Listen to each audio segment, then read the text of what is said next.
Ada yang sampai nodong ibunya gara-gara dia nggak dibeliin skincare. Gitu. Caranya. Tapi menurut Islam, Ustaz. Dari kita ngomong menurut siapa?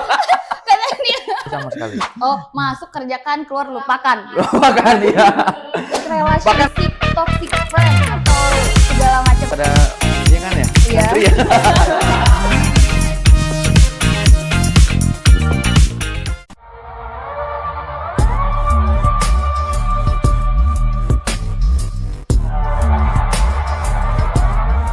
Bismillahirrahmanirrahim. Assalamualaikum warahmatullahi wabarakatuh. Waalaikumsalam warahmatullahi wabarakatuh. Halo besi santri semua. Apa kabar? Baik, dalam hidup pikuk kehidupan modern ini seringkali kita merasa haus akan pencerahan dan petunjuk. Nah, Besti, podcast Assalamualaikum Ustadz ini hadir menjadi oase di tengah gersangnya dunia. Melalui obrolan santai namun syarat makna, kita akan mempelajari agama dan kehidupan dan aplikasinya di kehidupan sehari-hari bersama Ustadz Iqbal, tentunya di Menara Fajar TV. Inspirasi baru santri Indonesia. Nah, Besi Santri, di jilid 5 kali ini kita bakal ngebahas tentang overthinking atau berpikir berlebihan. Pernah nggak sih kamu ngerasa stuck mikirin hal yang nggak jelas sampai bikin kalian merasa nggak tenang? Enggak, biasa aja.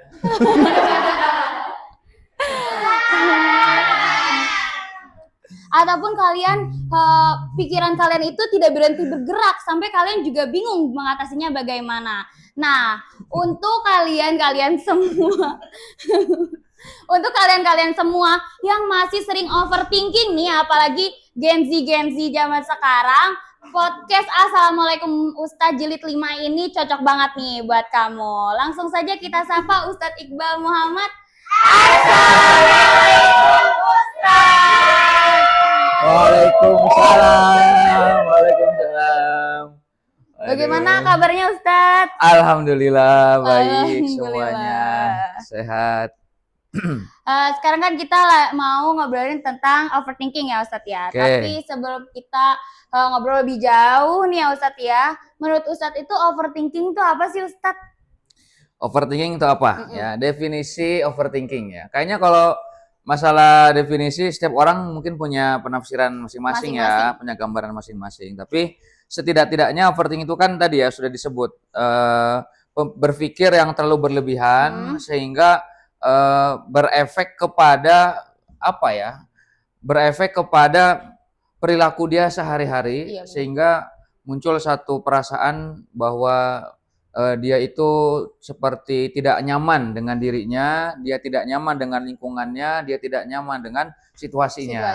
Jadi kacau begitu. Sebabnya karena berpikir terlalu berlebihan. Jadi Kayaknya cemas. itulah ya, setidak-tidaknya itu. Cemas, betul? Iya benar. Ya. Nah, berarti kan kalau dari situ kan kita tuh timbul ya Ustadz ya pertanyaan nih, kenapa sih bisa jadi overthinking? Dan padahal nih ya Ustadz, kesini itu kan udah jadi era modernitas ya Ustadz ya, yang pastinya orang-orang manusia juga udah makin pinter, makin canggih betul. juga kan ya, udah ada ChatGPT, AI gitu kan, AI.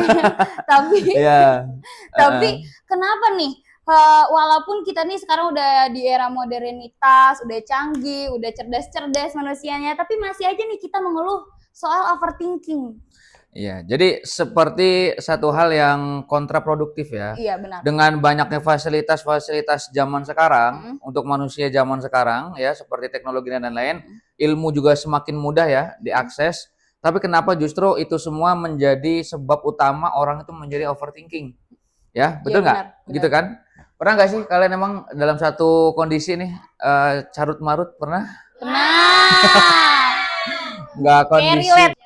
Itu memang kalau saya pernah baca satu sejarah ya, kita ini saya kadang sering pernah ngulang-ngulang, bukan sering juga lah, di beberapa kelas di pesantren tentang sejarah Renaissance ya.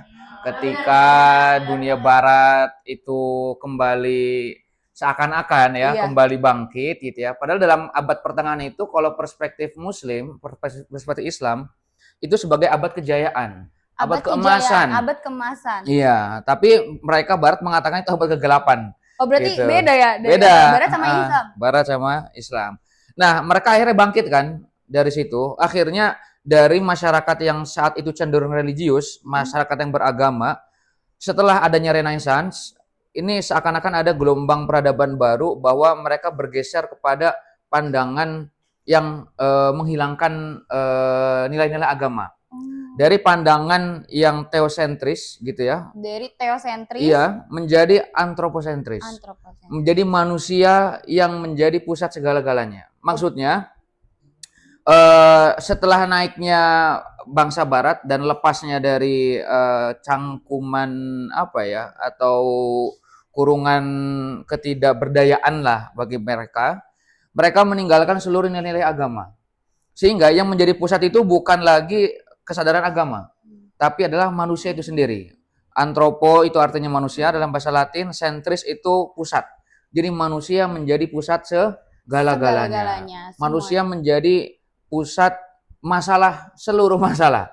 Gitu. Jadi dari para pemahaman atau paradigma yang bergeser seperti itu ya, akhirnya abad 17, 18 sampai sekarang yang disebut dengan era modernitas, saya kira mungkin ada beberapa paradigma yang juga masuk ke dalam diri kita. Gitu. Jadi Renaissance mengubah paradigma kita menjadi pusat segala-galanya adalah diri kita. Ya, contohnya seperti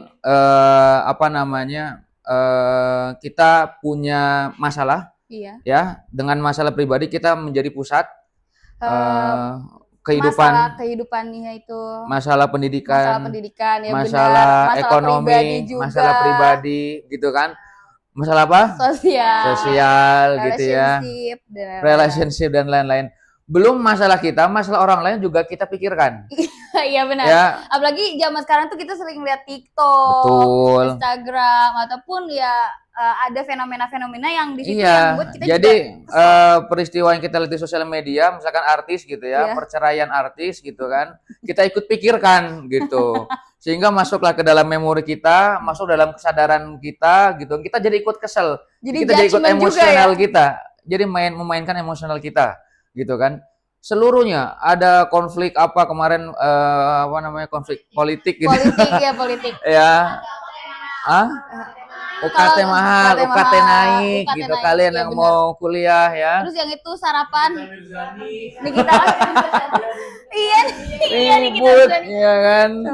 Itu ikut kita pikirkan dan ikut masuk kita ke dalam memori kita, sehingga kita rasakan, sehingga kita timbul emosional juga, kesel juga akhirnya kan. Iya. Gas 3 kilo ya.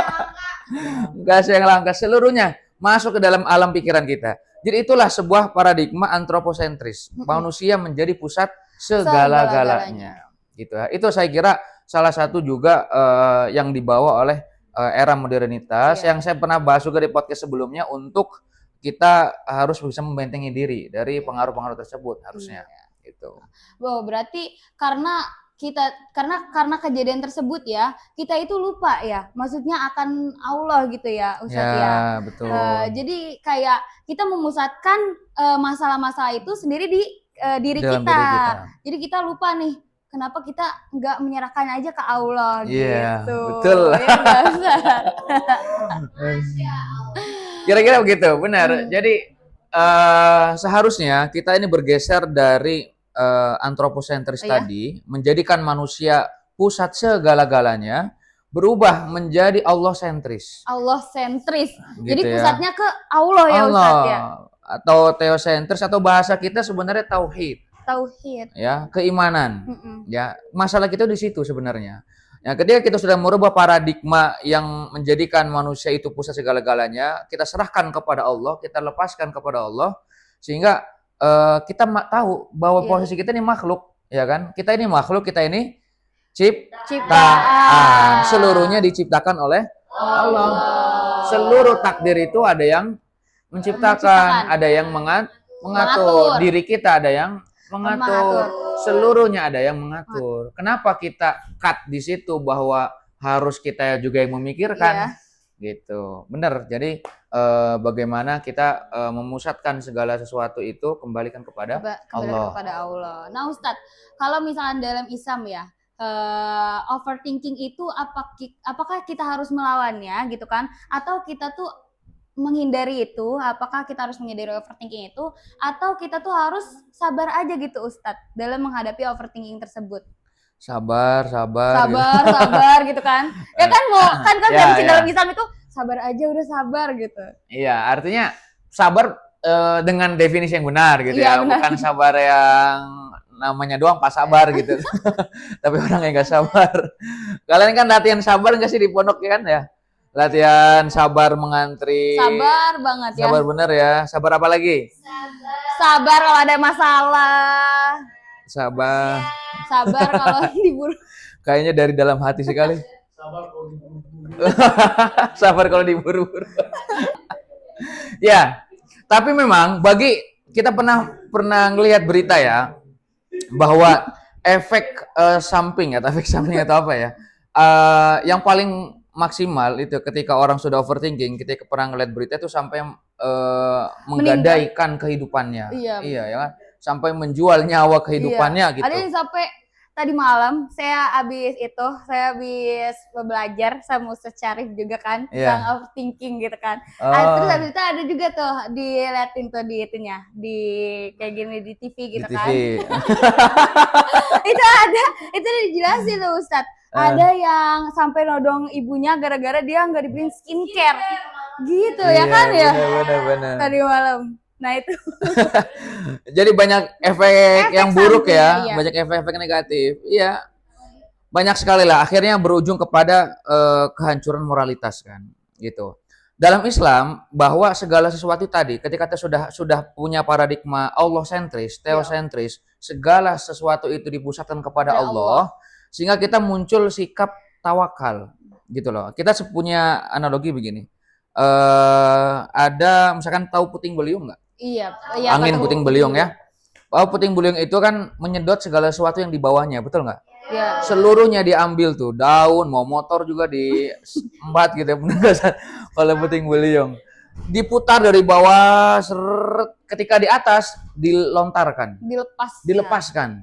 Artinya kita sebagai pelajar, antum semua nih ya, anda semua wajib nggak belajar? Wajib. Berusaha wajib nggak? Wajib banget. Atau teman-teman yang nonton yang sudah berkeluarga, bekerja wajib kan? Wajib. Mencari nafkah, kita yang berprofesi sebagai guru mengajar, wajib mengajar. Tapi ketika urusan anak ini menjadi nilainya bagus atau tidak, itu siapa urusannya? Allah. Mencari nafkah, bekerja, itu wajib. Tapi berapa yang dia dapat dari nafkah itu urusan Allah. Jadi setelah kita antum semua berusaha, berikhtiar, setelah itu lepaskan kepada Allah. Itulah yang disebut dengan tawakal. Gitu. Jadi konsepnya sudah ada di dalam Islam, bagaimana kita agar tidak menjadikan pusat itu adalah diri sendiri, tapi pusatnya adalah Allah. Dengan sikap seperti itu. Gitu. Nah, kalau misalnya ini cerita pengalaman pribadi aja ya Ustadz ya. Oh iya. Saya ini kan sekarang udah kelas Dari 12. tadi pengalaman pribadi mulu ya. Iya udah. Soalnya relate banget nih relate. pembahasan kali ini. Jadi saya kan udah kelas 12 nih kan. Ya. Terus di pondok ini tuh ada namanya UAK, ujian akhir kepesantrenan, nah kan. Panitianya lagi melihat itu. Terus abis itu kan pasti kan banyak, walaupun kita di sini tuh pasti kan kita udah jadi isfardu, banyak juga hikmah. Terus abis itu kita tuh juga menghafal itu wakat tersebut gitu kan. Jadi kita kayak ini jadi podcast keluhan itu.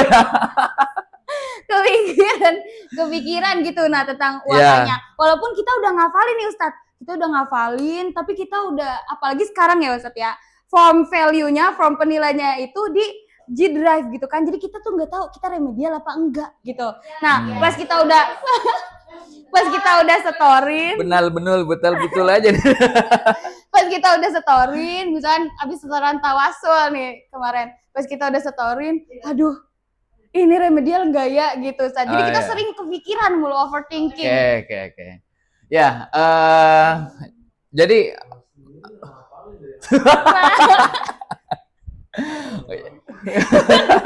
kalau ngapalnya bener, insya Allah percaya diri ya. Insya Allah. Ya, tapi saya punya pengalaman unik teman-teman ya. Saya mengenyam pendidikan di luar di Mesir saat itu. Kalian tahu ujian di Al Azhar itu berat banget. Kalian bisa cek ya, banyak testimoni tentang ujian-ujian semester dan segala macam. Ujiannya 2 kali. Ya sama kayak pondok ya, ada yang tulis, ada yang lisan. Enggak, bentuk ujiannya gitu loh. Lisannya juga wawancara, yang wawancari para dosen, bukan bahasa Indonesia, bahasa Arab gitu ya. Kemudian akhirnya ya memang itu menjadi momok sangat besar sekali yang menjadi satu kekhawatiran juga di antara para mahasiswa. Tapi ada kebiasaan unik. Kita tuh bersepakat ya mahasiswa Indo, udah kita belajar bareng sebelum ujian. Masuk kelas, kerjakan, keluar kelas, jangan pernah bahas itu sama sekali. Oh, masuk kerjakan, keluar lupakan. Lupakan ya. Bahkan sampai ada temen yang mau konfirmasi, lu tadi jawabannya, udah, partasnya kita buang gitu, kita buang ke tong sampah gitu. Apa? Karena agar kita tidak mengandalkan usaha kita. Oh iya. Ini yang saya bilang. Ada bahasa di dalam Al-Hikam Ibnu Athaillah itu ya, Al-Imam Ibnu Athaillah mengatakan dalam syarahnya, al-i'timadu 'alal amal syirkun fi tauhid katanya. Kalau kita bergantung kepada amal kita, itu termasuk kesyirikan yang kecil di dalam ketauhid. Ada syirik ya Ustaz ya? Ada syirik khafi namanya ya, bukan syirik yang menyembah ini ya. Artinya tetap muslim, tapi terkadang hati kita ini bergantung selain kepada Allah. Salah satunya kita bergantung kepada usaha kita. Gitu. Jadi ujian gitu ya, ulangan atau apapun itu, usaha, belajar dan segala macam, kita kerjakan dengan baik, masalah hasil lagi-lagi kembalikan kepada Allah. Gitu. Jadi problemnya hanya kita bergantung kepada siapa. Kalau yang kita gantungkan adalah usaha kita, kalau kita nanti tergelincir, pasti kita akan menyalahkan diri kita sendiri. Sehingga kita hilang pengharapan kepada Allah, rojaknya tidak ada, ya kan? Karena kita bergantung kepada usaha. Berarti ya tadi ya Ustaz ya, kembali ke Allah sentris. Iya, kembali kepada Allah sentris. Betul.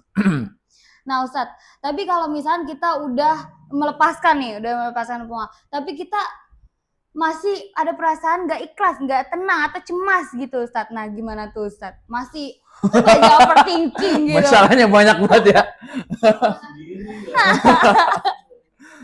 Iya. Jadi udah mencoba merelakan, tapi kita masih tetap overthinking, masih cemas gitu Ustaz.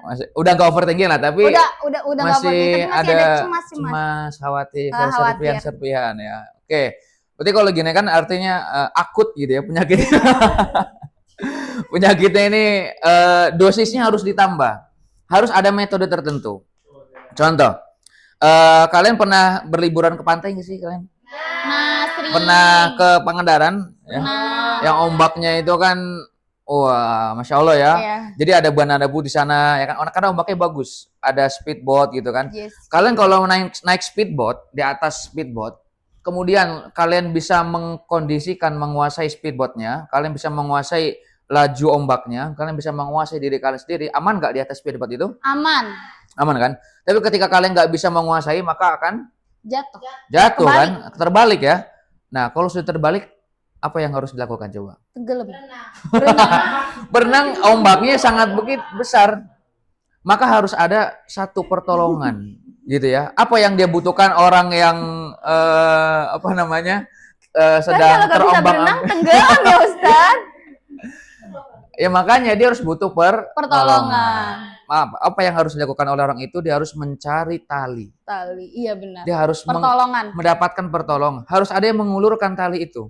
Sehingga tali itu menjadi pegangan dia untuk mendekat ke pesisir pantai. Dari kapal itu ya, dari kapal yang menyelamatkan kan. Nah, di dalam hidup ketika kita sudah mencoba melepaskan, akhirnya jatuh juga, akhirnya tetap terus terfikirkan, akhirnya terus down juga, kita juga harus punya tali untuk berpegangan.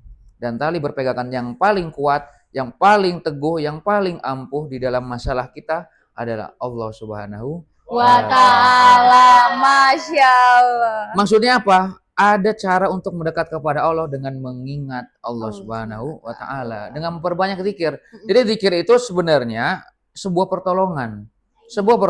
Ketika konsentrasi sudah tidak fokus, ketika Sudah. pikiran sudah tidak Overload. overload gitu ya, kita sudah coba merelakan, kita sudah coba merikhlaskan, tetap saja teringat. Nah, kita butuh pertolongan di situ. Dan pertolongan yang paling ampuh, tali itu yang kita maksud adalah zikir kepada Allah. Allah. Banyak mengingat, maka kata Al-Quran, ala bidzikrillahi tatmainnul qulub. Dengan mengingat Allah itu hati menjadi tenang. Tenang, Itu artinya kan. iya. Pengen tahu, jadi kan pengen nanya artinya kan? Enggak. Udah enggak. Iya, itulah. Jadi tali kita untuk berpegangan agar tidak tenggelam dari arus ombak adalah mengingat Allah Mengingat Allah Subhanahu Subhanahu wa taala.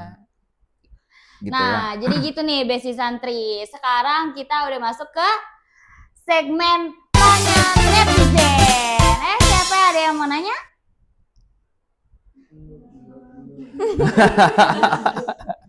Enggak Ada kayaknya. nih, Besti Enggak. Santri nggak ada yang mau nanya nih. Enggak, kayaknya dia juga overthinking gitu ya. Overthinking gitu ya. Iya. Kayaknya overthinking juga nih mereka ditanya gak ada yang jawab. Aduh. Mungkin ini udah pada nggak konsentrasi ya Ustadz ya. Boleh dulu dong suguhannya dari Oh Angel iya, nih boleh, Angel. boleh. Iya, iya. Kali aja setelah ada suguhan pada nanya. Iya, ya. pada nanya nih. Nggak, kayaknya dia juga overthinking, jadi bingung mau nanya apa. Ya Allah, makasih ya Angel. Angel. Ini air apa, Angel? Menara Pajar. Fun Fun Fajar. Fajar. Waduh, sekarang Wah. pakai ini ya, snack box. Fun Fajar, nikmati keberkahannya. Mantap. Ya Allah. Ini luar biasa ya, air produksi pesantren kita, Pesantren Fajar Dunia. Jadi siapapun yang mau minum ini insya Allah mendapatkan kenikmatan keberkahan. Gitu kan ya? Iya, Oke, saya minum dulu biar dapat berkah ya. iya, boleh Ustadz. Haus beneran.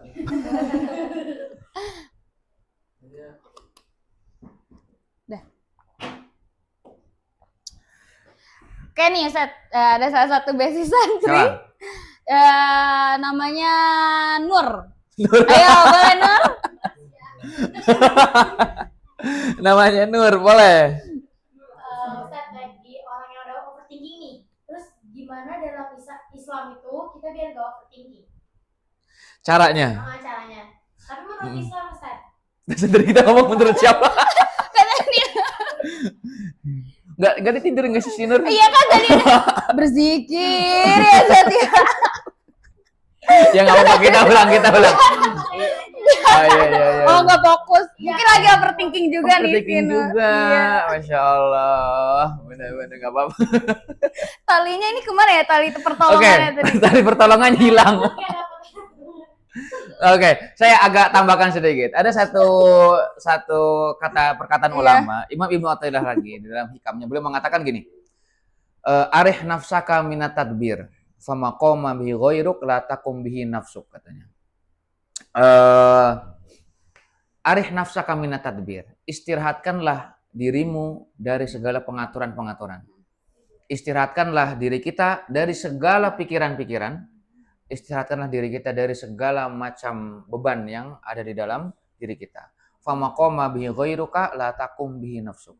Karena sesungguhnya yang sudah diatur oleh selainmu, maka janganlah kamu ikut atur.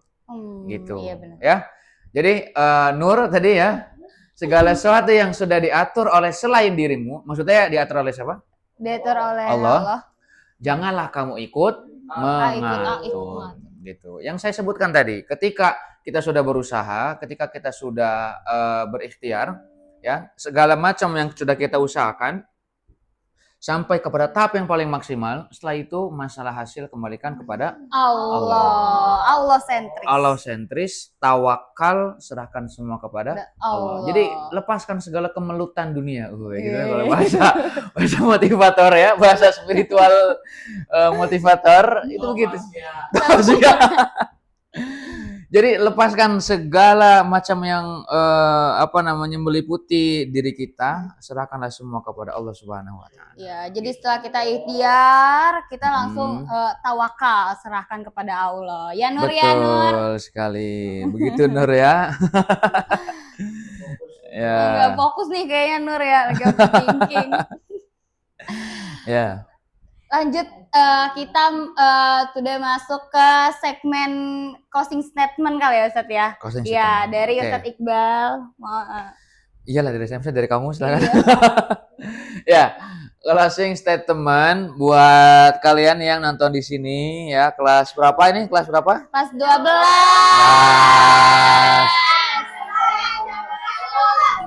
Nah, kalau netizen bertanya-tanya ini yang teriak-teriak kadang di syuting ini kelas berapa gitu ya. Apakah yang diundang sini masyarakat luar ya?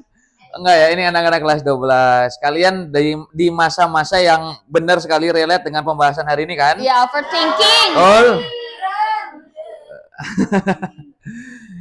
Saya kira teman-teman ketika benar-benar menerapkan apa yang sudah kita bahas sama-sama ya, ketika kita ubahlah paradigma kalian semua dari yang disebut dengan antroposentris menjadi Allah sentris. Bahasa agamanya sebenarnya disebutnya tauhid. Tauhid. Ya, keimanan yang kuat. Ketika kita sudah berparadigma bahwa yang menjadi pusat segala-galanya bukan diri kita, tapi adalah Allah Subhanahu wa taala, maka segalanya akan menjadi mudah.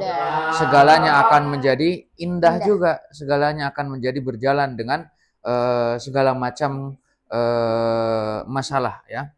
Yang akhirnya timbullah masalah-masalah mental, anxiety gitu kan. Iya, anxiety. Gelisah, galau, merana gitu ya. Kalau bahasa dulu tuh guru kita mengatakannya gegana gitu ya. Gelisah, galau, merana. Itu adalah sebenarnya penyakit-penyakit mental yang sebenarnya kita tidak menyerahkan itu semua kepada Allah Subhanahu wa taala. Terakhir saya tutup dengan sebuah kisah. Kalian tahu semua Nabi Musa? Tahu. Tahu ya? Tahu kan? Nabi Musa alaihissalam ketika masa kecilnya apa yang beliau dapatkan? Dibuang. Dihanyutkan oleh ibunya. Karena saat itu Raja Mesir Fir'aun mengatakan siapa bayi yang lahirnya laki-laki kita bunuh. Bayangkan overthinking nggak ibunya Nabi Musa itu? Overthinking. Berat nggak yang dikatakan yang dirasakan ibunya Musa? Berat. Rasakan, bayangkan coba seorang ibu cemas sekali pasti. Ya kan, tapi seorang yang soleh akhirnya beliau beliau mendapatkan ilham dari Allah untuk menghanyutkan Nabi Musa di sungai Nil. Nah, tahu nggak setelah Nabi Musa hanyut di sungai Nil, tiba-tiba si Musa kecil didapati oleh istrinya Fir'aun namanya Siti Asia. Dengan apa ya, merasa kasihan seorang ibu, timbullah rasa ingin mengambil sehingga ingin merawatnya. Ketika di depan Fir'aun, seorang raja ya, Fir'aun segagah-gagahnya dia ya, seorang suami di depan istrinya luluh juga gitu ya. Kita harus rawat bayi ini, kita harus urus bayi ini. Akhirnya karena seperti itu akhirnya diizinkan oleh Fir'aun. Itu satu bayi laki-laki yang tidak dibunuh ya di Mesir saat itu. Tapi karena banyak urusan, Siti Asia ini akhirnya membuat sayembara. Siapa yang ingin menjadi pembantu beliau untuk mengurusi Musa kecil? Mendaftarlah ibunya Nabi Musa dan diterima. Akhirnya ibunya Musa bertemu kembali dengan Nabi Musa alaihissalam. Ya. Lihat, saat overthinking datang, saat kecemasan datang, ada perintah dari Allah, sudah lepaskan. Lepaskan, itu yang dilakukan oleh ibunya Nabi Musa. Ujung-ujungnya ketemu lagi. Akhirnya ada satu jawaban dari Allah yang disebut dengan min haitsu la yahtasib, tidak disangka-sangka, tidak diduga-duga. Memang seperti itu teman, kerja sebuah dunia. Dari dulu dunia itu nggak pernah ideal. Nggak pernah ideal. Yang mengurusi Nabi Muhammad ketika kecil itu orang yang akan memusuhi beliau ketika besar. Siapa? Abu Lahab. Abu Lahab itu juga berkontribusi loh. Beliau membebaskan budaknya untuk mengurusi Nabi Muhammad. Tapi ketika besar, coba menjadi musuh yang paling besar juga. Artinya dunia memang tidak selalu ideal gitu ya. Tapi kalau kita berpegang teguh kepada Allah, kita memusatkan pusat kesadaran kepada Allah, Allah sentris, ya, sehingga semuanya akan berjalan diatur sekeinginan Allah Subhanahu wa taala. Itu saja. Nah, itu tadi beberapa tips and trik yang sudah kita bahas menurut psikologis ataupun menurut ajaran Islam ya Ustadz ya. Semoga di podcast Assalamualaikum Ustadz Jilid 5 ini habis teman besi santri mendengarkan ya Ustadz ya tadi penjelasan tips and triknya, bisa lebih tenang, bisa lebih nggak overthinking, dan tidak berpikir terlalu berlebihan ya Ustadz ya tadi overthinking itu, dan selalu mengingat Allah ya Ustadz. Berzikir juga, ubah dari tadi antrosentris ke antroposentris ke Allah sentris. Nah, mungkin segitu aja di podcast Assalamualaikum Ustadz jilid 5 ini. See you in the next session. And last we say, wassalamualaikum warahmatullahi wabarakatuh. Waalaikumsalam. Terima kasih Ustadz Iqbal. Sama-sama.